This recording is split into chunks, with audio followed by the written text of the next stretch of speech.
Looks like I'm live. All right, I'm officially live for episode 2 of Photo Friday live book readings. I need you all to do me a favor. I need you to subscribe because I want to go live from my cell phone in the park, on my back porch, or in a parking lot if I want to, but I can't do it until I hit 50 subscribers. So if this is your first time here, I'm Quisha Umemba. I am a registered nurse. I am a fertility doula, and I'm someone that has just recently wrote a memoir about my experience with secondary infertility. And on Fertile Friday, I share a snippet or chapter or section out of the book, and then I talk about how I felt, what I was thinking when I was writing it, or even living that experience at the time. And hopefully, I give you some encouragement or motivation to continue your journey. So, again, if you're new here, welcome. I'm so glad that you have landed on this channel and this video. I do not take that as a coincidence. So, again, please, if you haven't subscribed, share this with someone that you think needs to hear this information. Definitely like, and I would love to see your comments as well or questions. If you have any, please just drop them in the chat. And I'm going to try to remember to look at the camera and not look at myself because I have a tendency to want to look at myself because we like to talk to people, right? All right. So if you did not know, my book is titled Fertile Ground: One Woman's Journey Through Infertility, Where Hope and Heartbreak Coexist. And this is going to be an interesting chapter. Of course, I'm a little biased. I think all of the chapters are interesting. But the title of chapter 1 is You Have to Give Him a Baby, right? And while I want to get into some specifics behind that title, I want to wait until after I read it before sharing anything else with you. So I realized when I was reading the introduction and the dedication last week, I am definitely not going to do it again without these puppies here. So I am at the age where I definitely need some readers, but it's going to help me from skipping over words and missing things that I need to see. So I'm going to put these on and we're going to get started. Okay, chapter 1. You have to give him a baby, right? It's a very provocative title. Did that on purpose. All right. I was done having kids. I never planned to go through pregnancy again. I want you to understand that before we go any further. By the time I met my current husband, I was done. 2 pregnancies, 2 births, 2 sons, and a decision I had made a long time ago that I was absolutely, completely, no question about it, finished having children. I had my heir and my spare. So I had my tubes tied, at 28 years old. You hear me say that again? I had my tubes tied at 28 years old, and I was glad about it. I made my contributions to the world, and I would be damned if I would give my first husband at the time another child that he couldn't afford to take care of. So when love showed up looking like him, my current husband, I was not prepared for what it would ask of me. God has a sense of humor. He came into my life the way most good things do. All of a sudden, out of the blue, and almost too good to be true. I had been on a dating app for the last 9 months and had just told my best friend, I'm giving this app 3 more days and I'm done. I can't take this new age dating. It takes way too much of my time, and these men are trash. With 1 day left before I would sign out forever, he slid into my DM and said, Your boys are so cute. Yes, my boys were in 9 of the 10 pictures on my dating app profile, but I was surprised that that was the first thing that he would write to me. I quickly learned that he was an immigrant, new to this country, building a life from the ground up. We became friends very quickly. He invited me to attend his church one Sunday, and somewhere in the middle of that friendship, I started falling for him. faster than I expected and harder than I planned to. It would be a few months before he officially met my boys, who at that time were 14 and 6. He knew I was a full time, single working mother off the tail end of a divorce with a life in full motion, yet he stepped right into it anyway, as if it had always been his place to be there. Sorry, I got to pop up on my screen that I want out of the way so I can see any comments as they come through. And I was just making sure that my sound was not connected to my headset. All right, let's continue. Our relationship evolved so quickly that I barely stopped to think about the list I had made and prayed over. A list of 33 qualities I asked God to send me in my next husband. The list that I said I wanted a husband who already had children because I knew I was done. But before I knew it, he had fallen head over heels in love with me.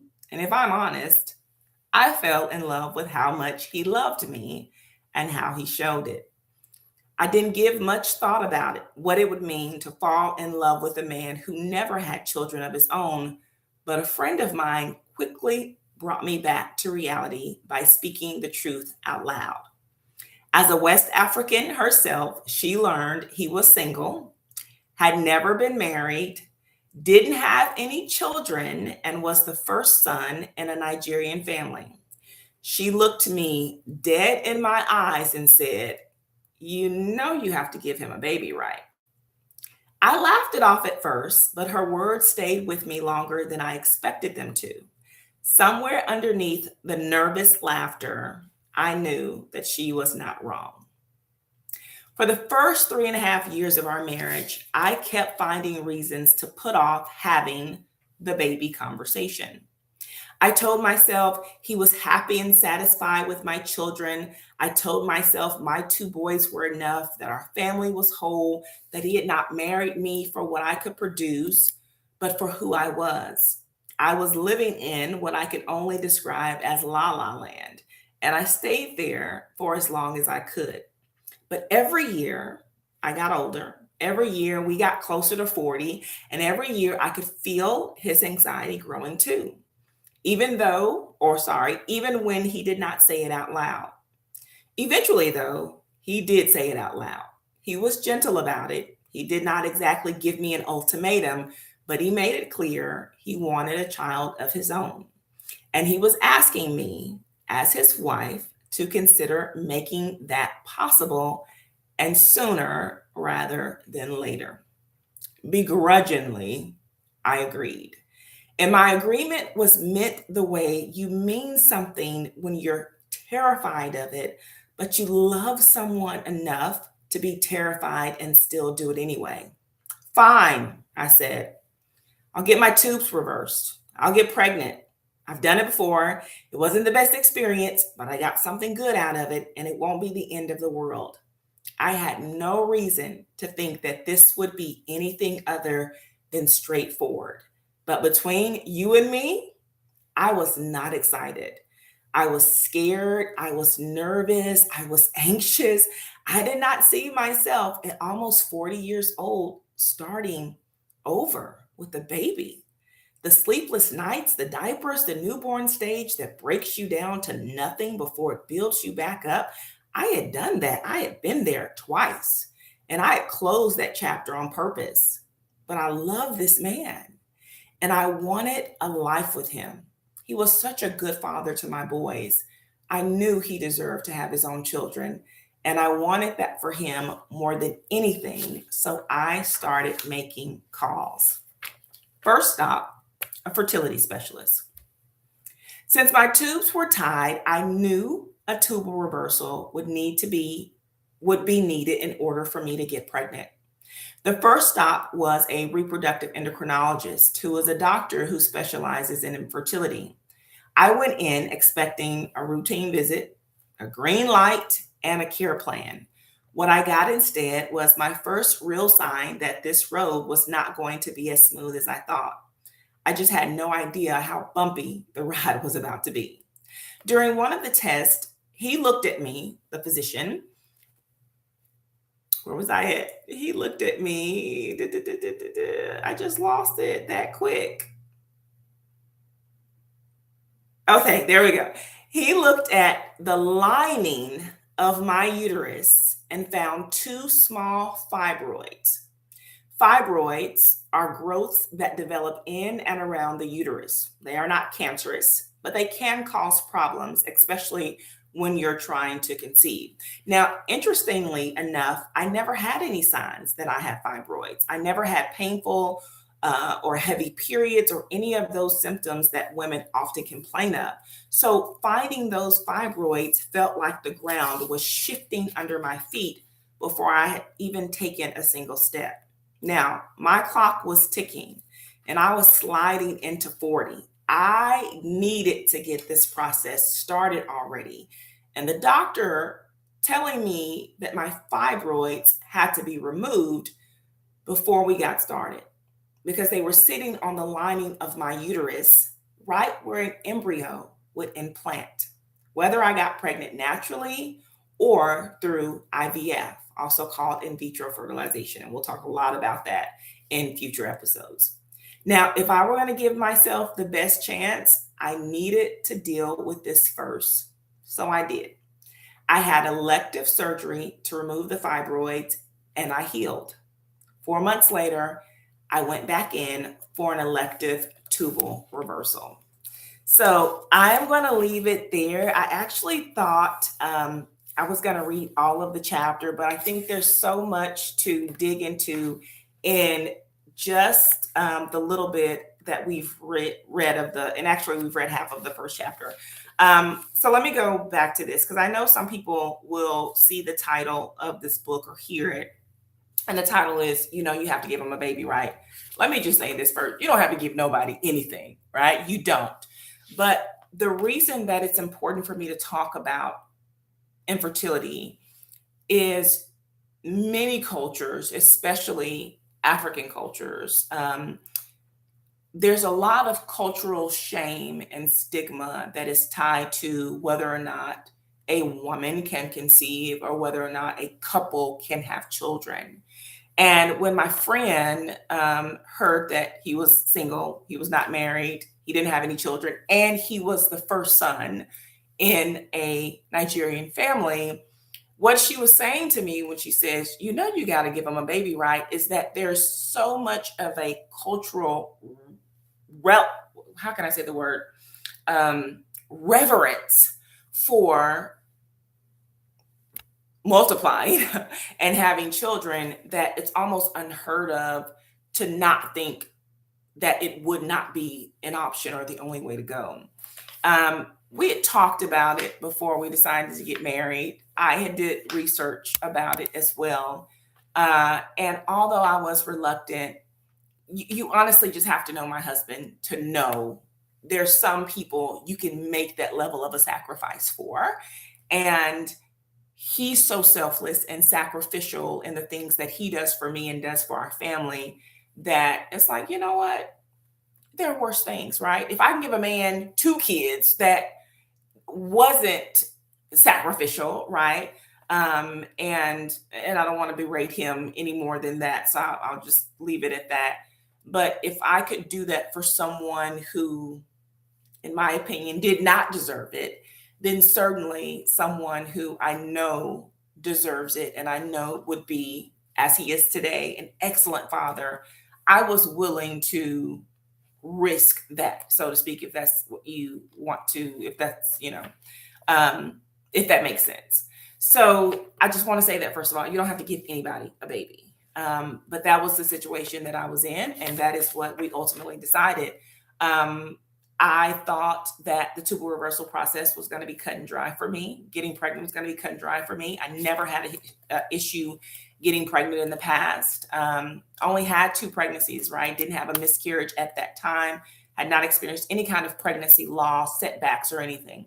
And so the idea that there would be any type of challenges or delay just did not occur. I didn't even know there was a term secondary infertility. I'll just say that it was not even on my radar.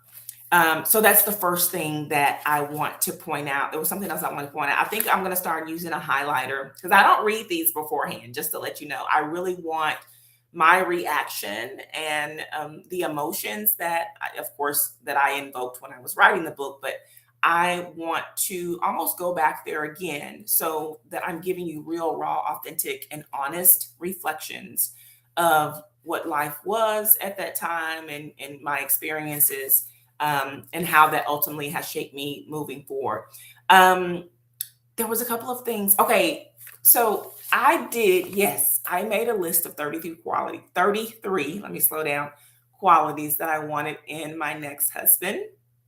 And my husband checked off 30 of those 33 boxes. Of course, he did not have any children. That was something that I was very adamant about. I'm done with kids. I don't want to do this anymore. I need to, when I remarry, I want a man that has children. God will give you what you need. God doesn't necessarily give you what you want, right? He'll give you what you need, and you may not think that you need that. And I'm going to take these off now because I realize there's a big flare that's on my reflection. Um, so I just want to point that out. We ask for a lot of things as humans, and it doesn't always go the way we want to, but ultimately God knew best. And all of the things that we went through throughout our 5-year journey, God already knew how it was going to play out, right? And then the last thing I'll talk about in this in what we've read today from the first half of, you have to give him a baby, is there was a section where I read called First Stop, a Fertility Specialist, because that was the first stop. My tubes were tied. We went back and forth. Should we just go straight to IVF? Should we get my tubes reversed and try to conceive naturally? And I just want to um, recommend that if you are at the beginning of a journey and you are considering conceiving soon, you don't necessarily have to go to a fertility specialist if you don't think that there's a problem or anything is wrong, but you definitely need to go see your doctor, right? I was glad that we went to see the fertility specialist. I was glad that they did procedures and tests to see that I had the fibroids on the lining of my uterus. Actually, it was had 3 fibroids, 2 are on the outside of my uterus, which are still there. But then there was, I'm sorry, wait, 2 are on the lining of my uterus, 1's on the outside of my uterus, which is still there and does not cause any problems or any issues or any pain or anything. But those 2 on the lining could have very easily prevented an embryo from implanting there. And we could have ended up with, chemical pregnancy, miscarriage, pregnancy loss, whatever you want to call it.